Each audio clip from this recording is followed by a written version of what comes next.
Hello and welcome to the WIHS Journal, Public Affairs from 104.9. I'm Paul Kretschmer. A lot of the work of the average city council or common council meeting in any town. Today's broadcast features Eugene Nocera, the majority leader of the Middletown Common Council, speaking to Public Works Director Chris Holden. Thank you, Your Honor. If I can call up Chris Holden, Director of Public Works, please. Chris, first let me just make a note for the council that what appears on the agenda was publicized, and we will be amending the agenda tonight to remove two items and adjusting one. And let me just quickly review that for people so that they understand.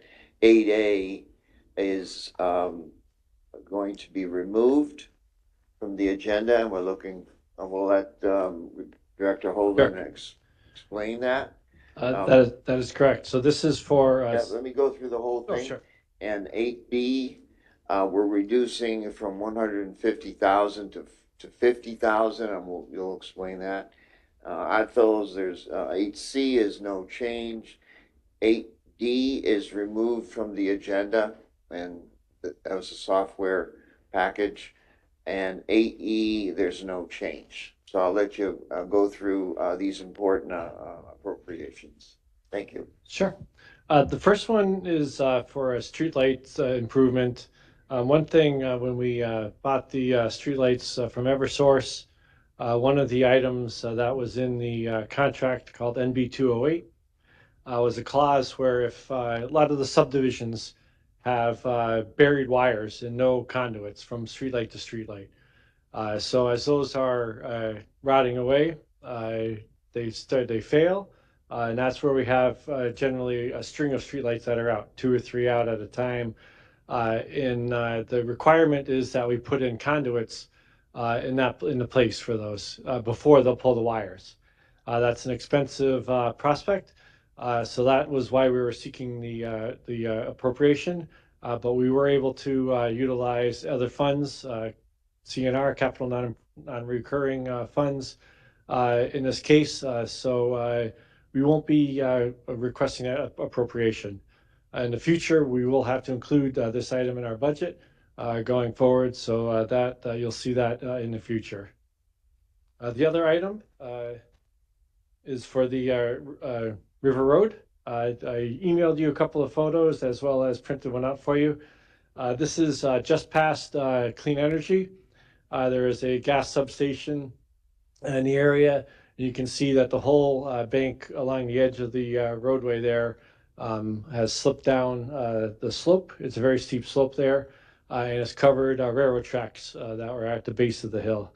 You can see the little concrete wall, and that was about where the railroad tracks are. This is a section where the old mining operation took place, or didn't take place, but this is where they would move all their materials to load them up into rail cars. And we did find an old passageway underground that had a conveyor belt that would move the materials from the feldspar mines down to the railroad tracks.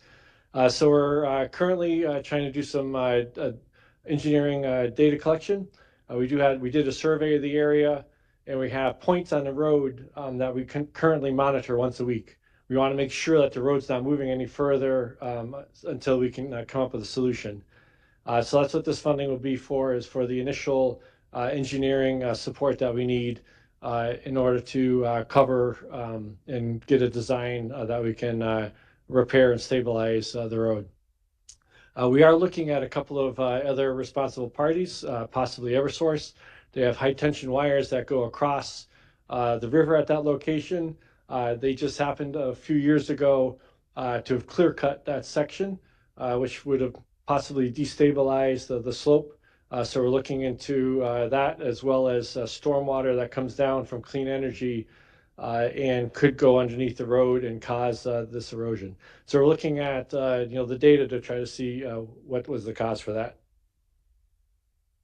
And then the other one was fleet management, and we were able to include that within our current budget, so we didn't need any money for that.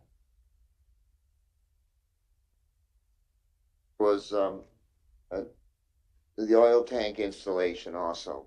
Okay, so that is funding for the Parks building. We had an underground storage tank that we needed to remove from the ground, and now we're looking on replacing it with an above-ground tank, convault concrete tank like we have at our fueling stations at City Yard and at the Water and Sewer Department. In addition, we have to do some internal piping and pumps that in order to get the oil to all of the heating units. And the final one is the Oddfellows Playhouse. So we discovered that we had some water issues at the Oddfellows, and there was some mold that we went in and we tested. We had to do pretty significant demolition within the basement area. Removed all the walls and some flooring materials. We believe we're pretty close to sealing up the building. So this money will fund some of the replacement cost to repair the building. We were also looking for CDBG funding. So if we are able to get that grant, this will be reduced, but we want to make sure that we have enough money so that they can continue on their programs throughout the summer.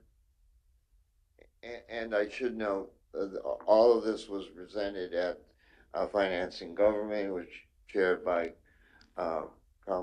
Councilman Magnifico, and it was unanimous to move these forward. We knew the funding was going to be looked at, and we appreciate all the hard work to make certain we're protecting our general fund in every way we can, so that's not impacted. Thank you. Thank you very much. Any other questions for Director Holden? All right. Thank you, Chris. Thank you. And thank you, Gene, for noting that. And any other questions for directors? Councilman Nocera, back to you. A good portion of tonight's meeting is appropriation, and the next group is important initiatives for our Water Pollution Control Authority. Director Fazzino could come up. This is first reading tonight. We'll let him go through, if you can quickly go through those with us. Sure. Joe Fazzino, Director of Middletown Water and Sewer. The various projects that we're looking to do for improvements and maintaining our infrastructure go beyond our normal 5-year CNR. It's going to be spread out over the 10-year, which Finance Department borrows the money. So it'll help us keep our rates stable as we pay for these improvements. So the first item on your agenda is an ordinance appropriating $750,000 for improvements to the Johnson Street sewer pump station. Johnson Street was originally built in 1955, and it was modified or upgraded in 1971. So it's long overdue. We've been maintaining with our sewer CNR, existing pumps and equipment, but the dollar value that we're looking at brought to the WPCA to move forward with non-referendum bonding. We're looking to do an emergency generator upgrade with new via variable frequency drives or automatic transfer switch. So that's an improvement that is long overdue.